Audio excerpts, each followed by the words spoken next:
Let me just say something big picture, Bradley, that Manhattan is a juggernaut.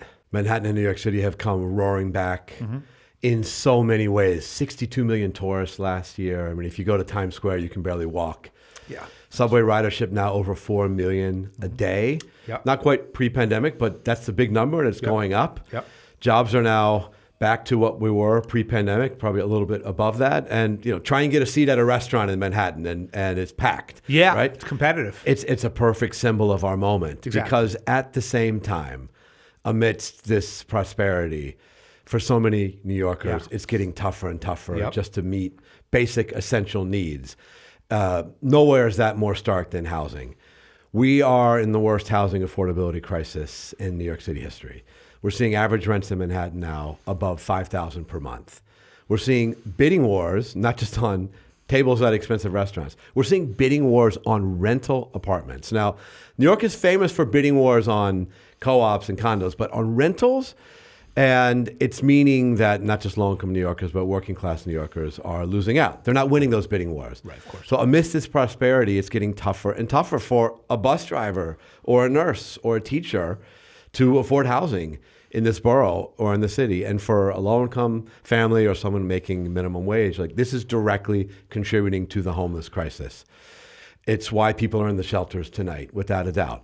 You cannot disconnect the high cost of rent in New York from the fact that we are not building nearly enough housing of any type, especially not affordable housing. But housing overall has plummeted. So why? What got us to this point? It is a confluence of events, high interest rates.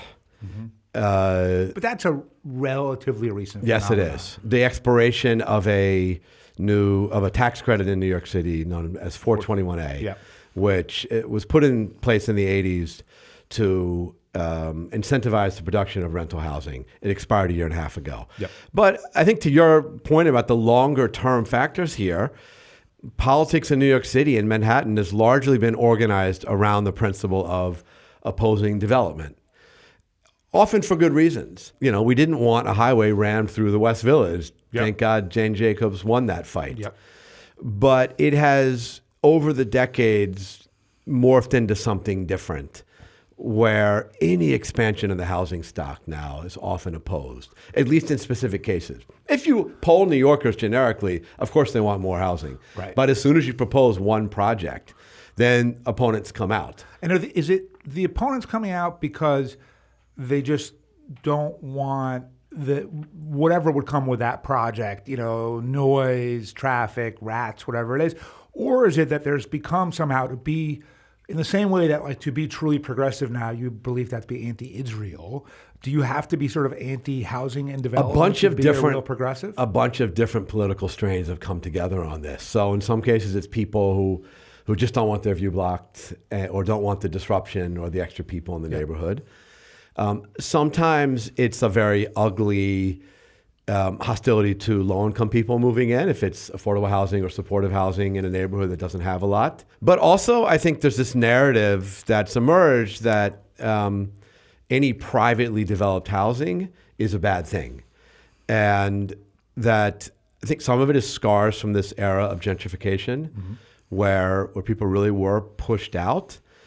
But the truth is, in Manhattan today, there's very few low-income people in market rate apartments.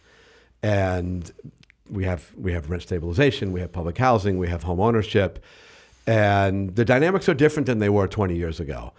But that's still leading to opposition to even projects that are 50-50.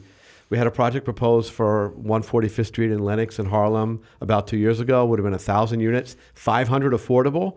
That's a lot of affordable housing. The council member killed it. Yes, that council member is no longer in office. Right. It was a sign of sanity by New York voters. Yes, that is one marker of the way the political currents are shifting.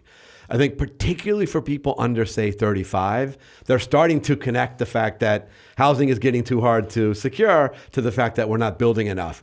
And it gives me hope that we can actually change the policies we need to fix this.